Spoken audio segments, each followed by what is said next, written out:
বাংলাদেশকে 2 প্রকল্পে $64 কোটি বা $640 মিলিয়ন সহায়তা দেবে বিশ্বব্যাংক। সংস্থাটির নির্বাহী পরিচালনা পরিষদ বুধবার এই অর্থায়নের অনুমোদন দেয়।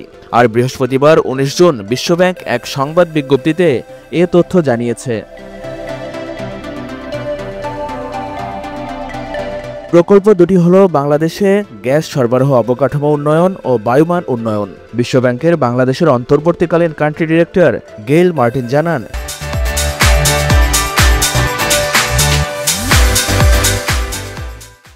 গ্যাস সরবরাহ অবকাঠামো উন্নয়ন ও বায়ুমান উন্নয়ন এই প্রকল্প দুটি বাংলাদেশের অর্থনৈতিক প্রবৃদ্ধি, উৎপাদনশীলতা ও কর্মসংস্থান সৃষ্টিতে সহায়তা করবে।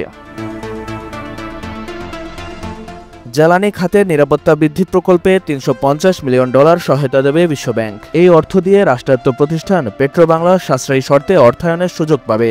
একই সঙ্গে নতুন এলএনজি আমদানির জন্য 7 বছরে $2.1 বিলিয়ন পর্যন্ত বেসরকারি মূলধন সংগ্রহে সহায়তা করবে আইডিএ গ্যারান্টি।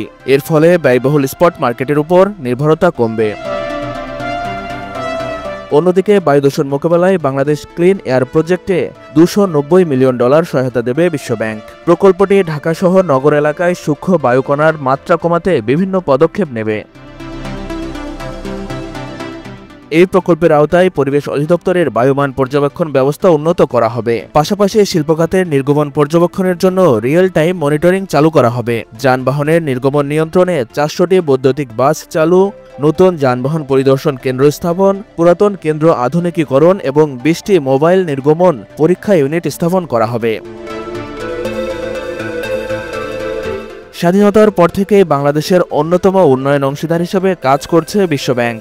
সংস্থাটি এ পর্যন্ত বাংলাদেশে $45 মিলিয়ন বেশি সহায়তার প্রতিশ্রুতি দিয়েছে।